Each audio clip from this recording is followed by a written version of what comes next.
Bueno, como les decía, el problema que vamos a ver ahora es el problema número 8 de la guía 4.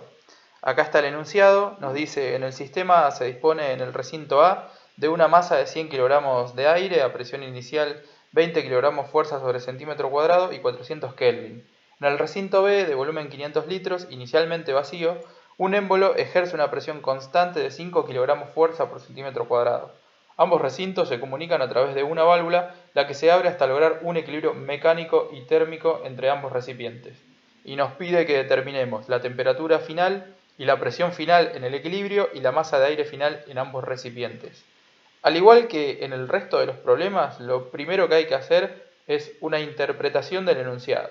Acá contamos con la ventaja de que el problema nos ofrece un esquema del dispositivo en el cual ocurre el proceso. El sistema va a ser el aire que está inicialmente encerrado acá en el recipiente A, eso no hay mucha duda al respecto.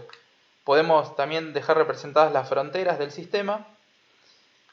Sabemos que la masa es de 100 kilos, conocemos también la presión inicial acá en el recipiente A, la temperatura inicial, el volumen del recipiente B, nos dice que es 500 litros. Esto hay que interpretarlo de la siguiente forma. Si el pistón estuviese en la posición superior acá contra los topes, el volumen que encierra el recipiente B es de 500 litros o 0,5 metro cúbico. Nos dice también que para elevar el émbolo la presión necesaria es de 5 kilogramos fuerza por centímetro cuadrado. Y el sistema está compuesto de aire y tanto en el estado inicial como en el estado final, como durante todo el proceso, el aire tiene comportamiento de gas ideal. Esto tiene que ver con lo lejos que está de su punto crítico. Las temperaturas, más que nada, están muy por encima de la temperatura crítica del aire. Todo lo que dijimos hasta ahora habla mucho de la foto inicial, digamos, pero eso es una parte de la interpretación del enunciado. Tenemos que entender bien cuál es el proceso, qué es lo que está pasando acá. En algún momento va a venir alguien y va a abrir esta válvula. Cuando eso pase, el aire que inicialmente está en A y que está a una presión de 20 kilogramos fuerza sobre centímetro cuadrado, va a ir pasando acá al recipiente B. A medida que va pasando, la presión acá va disminuyendo porque hay masa que se está retirando de este recipiente. Va a empezar a entrar parte del sistema acá al recipiente B y el émbolo se va a elevar. Ahora, si uno lee el enunciado, podría pensar que el estado final podría corresponderse con este esquema, con que al abrir la válvula y dejar que todo alcance el equilibrio, se llene por completo el volumen del recipiente B y el pistón quede apretado contra los topes. O también podemos pensar que eso no ocurre, que el equilibrio se alcanza cuando el pistón está en una posición intermedia. No hay nada en el enunciado que nos asegure que estamos en esta situación de la izquierda o esta situación de la derecha. Estas dos situaciones entonces son situaciones hipotéticas del estado final. Por eso a esta situación de acá de la derecha la voy a llamar hipótesis 1 y a esta situación de la izquierda la voy a llamar hipótesis 2. De antemano no sabemos cuál de las dos ocurre, por eso son hipótesis, cosas hipotéticas. Cada una de estas hipótesis trae consigo un dato extra del estado final.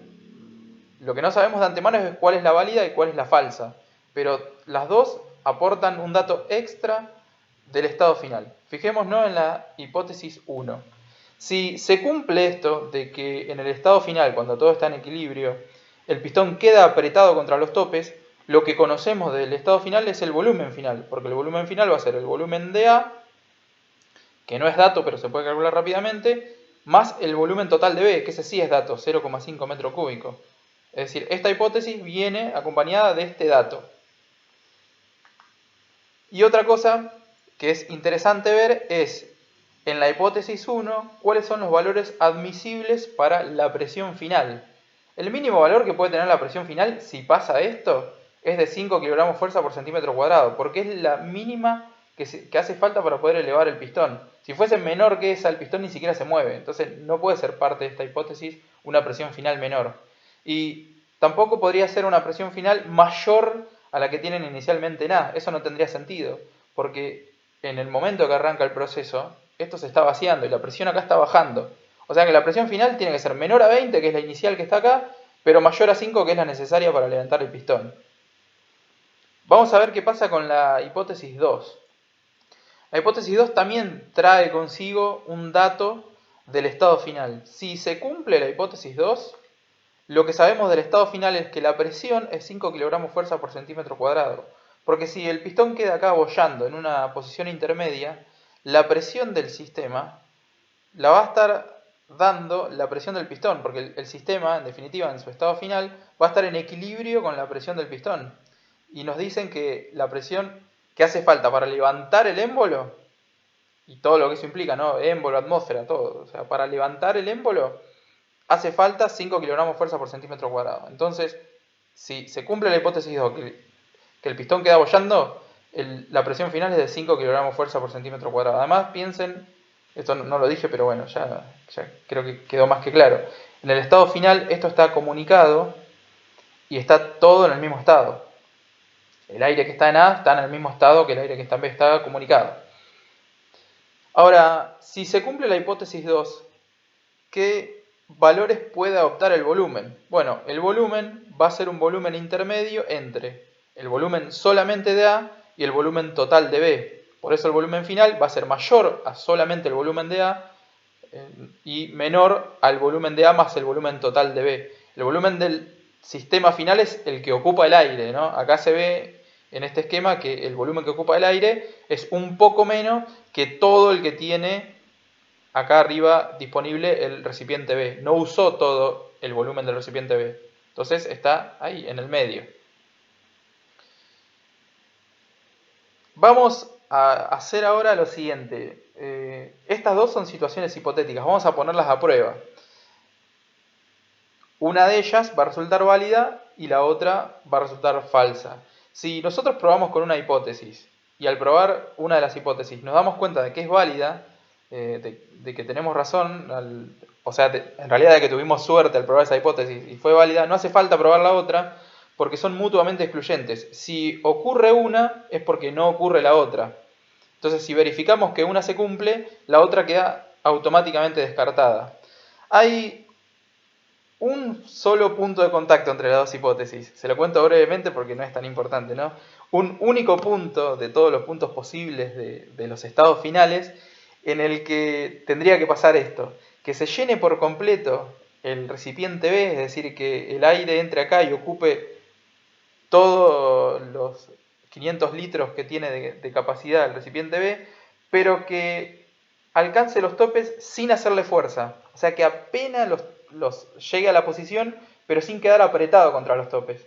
En ese caso, que sería, tendríamos que tener muchísima puntería para caer en ese punto, el volumen final sería el volumen total, como dice la hipótesis 1, y la presión sería exactamente 5. Porque si bien llegó a la posición de los topes, los mismos no están haciendo fuerza. La única fuerza que percibe el sistema es la del émbolo, que es de 5. La única presión que percibe el sistema van a ser los 5 kg fuerza por centímetro cuadrado.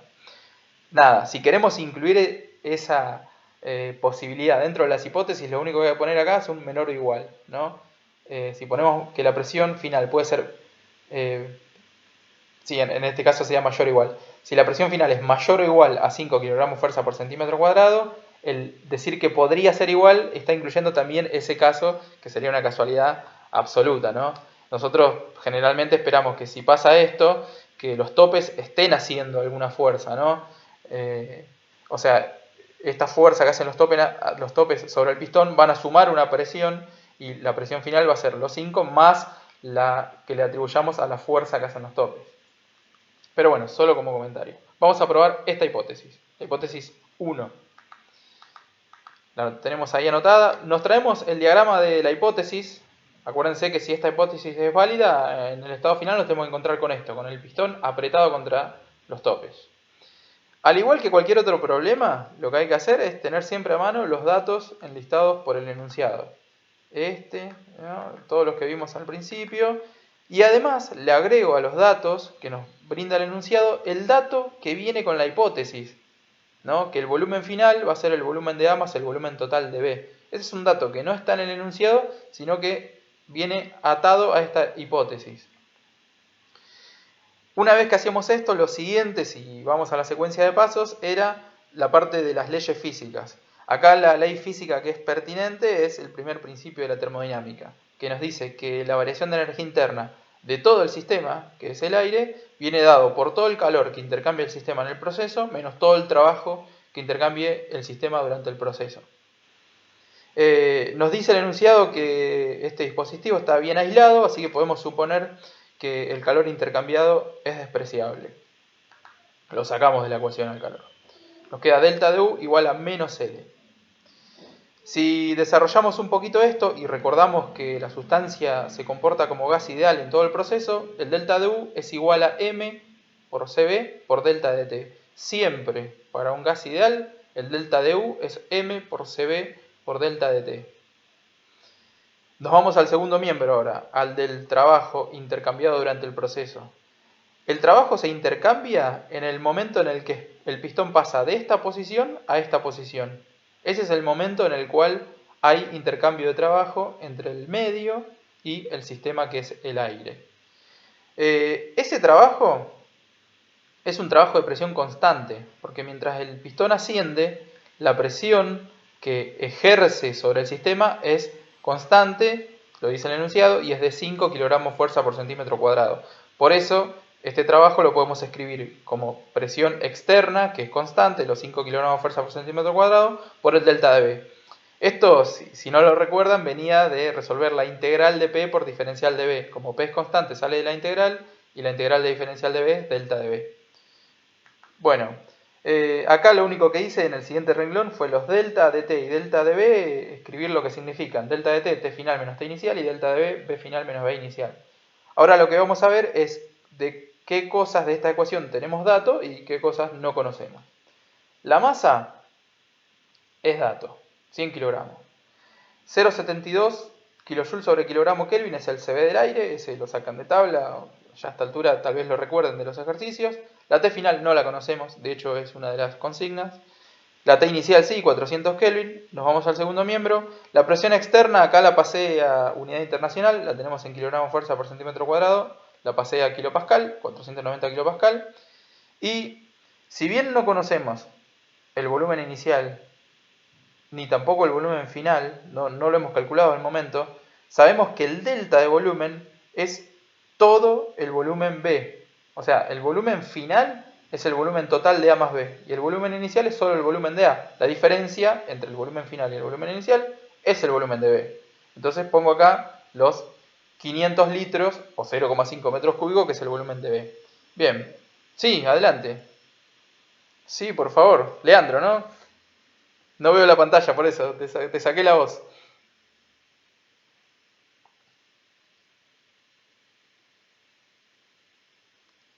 Sí, en realidad eso depende cómo uno lo interprete. Yo lo interpreté de la siguiente forma. Dice que para elevar el émbolo, el sistema le tiene que hacer una presión de 5 kilogramos fuerza por centímetro cuadrado. Entonces yo entiendo que esos 5 kilogramos fuerza por centímetro cuadrado incluyen la presión atmosférica, porque es la presión necesaria para que se levante, y para que se levante necesariamente tiene que correr a la atmósfera. Entonces los 5 engloba todo. Por eso acá en esta ecuación le llamé presión externa, para que no quede confusión. Es la presión de todo lo que está afuera, o sea, la presión que percibe el sistema, pero incluye a las dos. ¿Cómo lo interpreté yo? Claro. Excelente, muy buena consulta, Leandro. Bien, si volvemos acá a la ecuación, lo único que no conocemos es la temperatura final. La despejamos y nos da 397 Kelvin. Ahora, esta era una de las consignas, ¿no? Calcular la temperatura final. Igual todavía no sabemos si esta hipótesis es válida o no es válida. Pero para saber si justamente eso, si la hipótesis es válida o si la tenemos que descartar, tenemos que calcular la presión final y ver si cae adentro del rango. Para ello, para calcular la presión final, recordamos que la sustancia se comporta como gas ideal y podemos aplicar esta ecuación de aquí. Presión final, sí, adelante.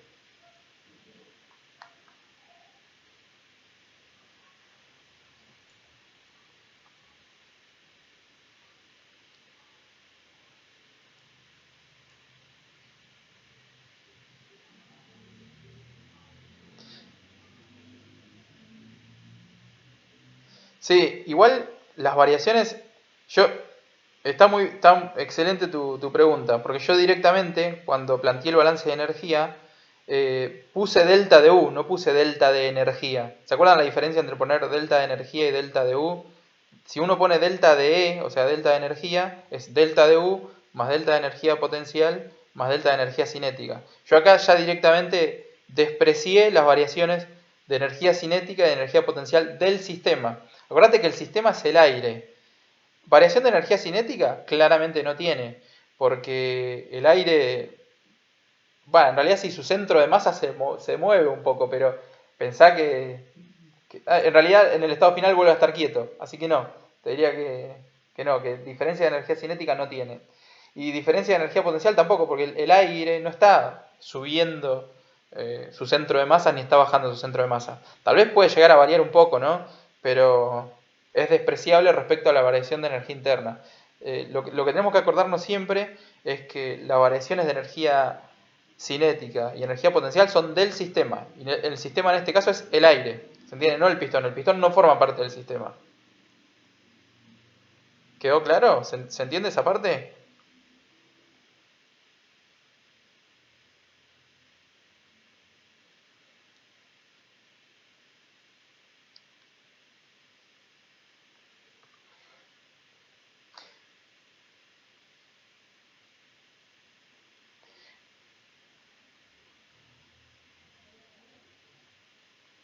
Claro, pero pensá lo siguiente.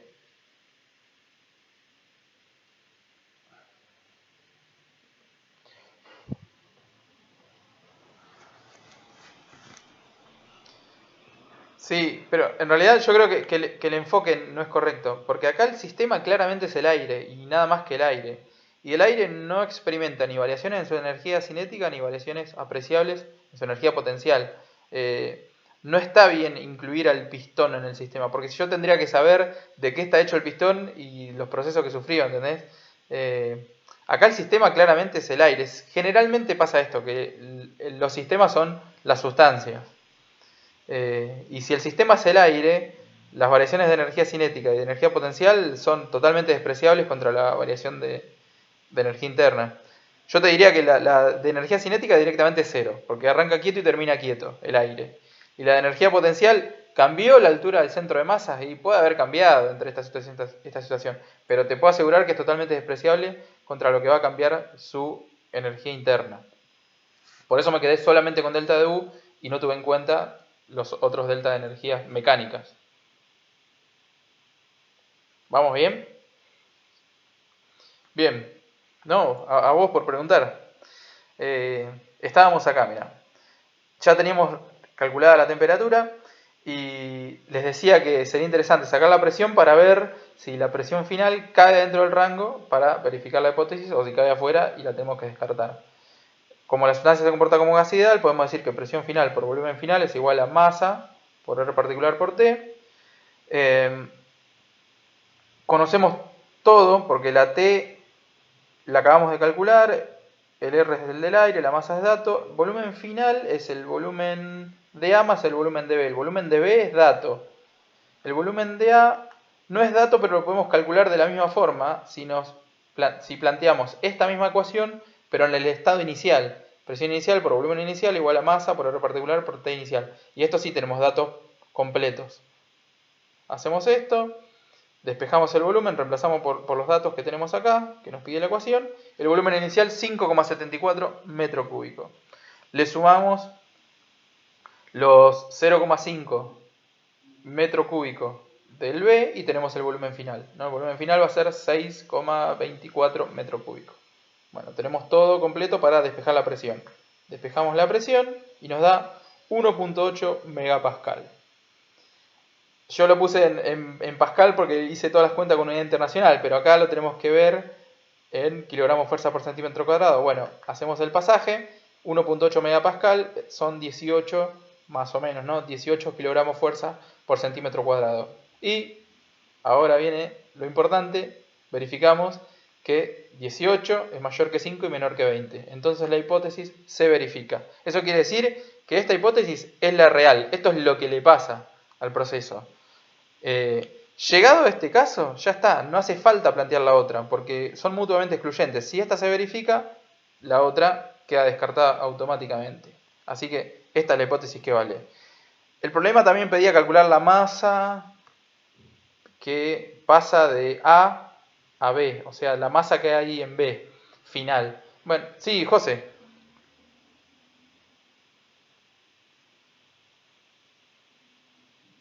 Bueno, la vemos ahora, ya mismo.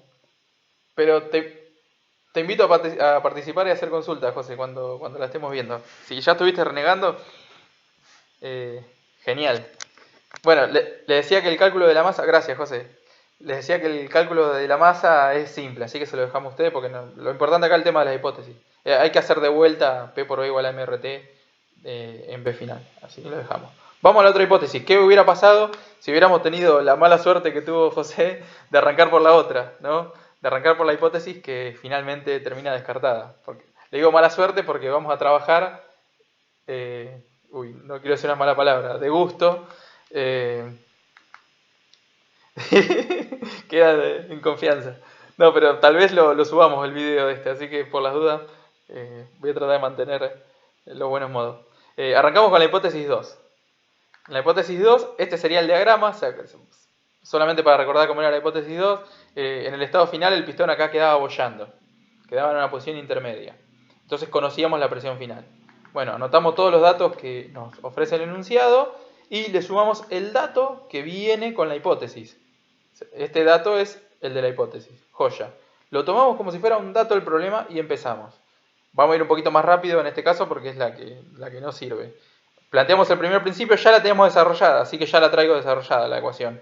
Pero acá nos pasa lo siguiente, no solo no conocemos la temperatura final, sino que tampoco conocemos el volumen final. Porque el pistón quedó en una posición intermedia. Entonces no sabemos dónde es esa posición intermedia, si es más arriba, más abajo. Lo único que sabemos es que es una posición intermedia, pero no sabemos cuál. Entonces no sabemos el volumen final que ocupa el aire. ¿Se entiende? José, ¿vos hasta acá habías llegado?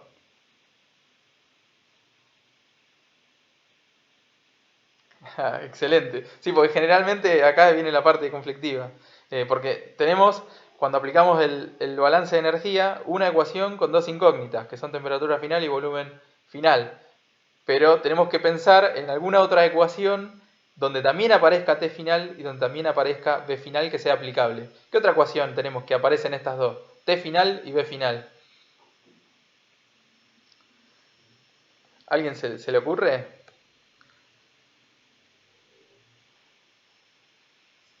Excelente. ¿Quién habló? Nico. Excelente, Nico. Ahí está, mirá. En la ecuación de estado de gas ideal para el estado final aparecen B final y T final. Así que acá tenemos dos ecuaciones con dos incógnitas. El matemático diría problema resuelto. Hacemos... Ese es un dicho que tenía Dual. No sé si lo llegaron a conocer. Es un crack igual. Temperatura final 285 Kelvin. Bueno, acá me quedó atrás. Y volumen final 15,1 metro cúbico. Lo que tenemos que hacer ahora es, con el volumen final, verificar si cae dentro del rango admisible para la hipótesis. ¿Se acuerdan de esto? A ver, acá. El volumen inicial, que era el volumen de A, ya lo habíamos calculado. 5,74 metros cúbicos. Y el volumen total, el máximo volumen posible dentro de este problema es 6,24. Y si tomamos la hipótesis 2 nos da 15,1. Con lo cual, esta hipótesis queda descartada, no verifica.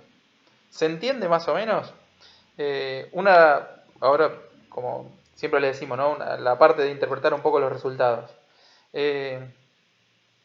Si para que ocurra esto, o sea, para que el sistema se expanda lo suficiente, para que su presión final sea de 5 kilogramos fuerza sobre centímetro cuadrado, el volumen final tendría que ser 15,1 metro cúbico. O sea, tendría que expandirse muchísimo más para que la presión final sea solamente 5 kilogramos fuerza por centímetro cuadrado. Y este dispositivo lo impide, porque el máximo volumen al que puede estar el sistema es a 6,24. Entonces, claramente, la hipótesis válida es la primera.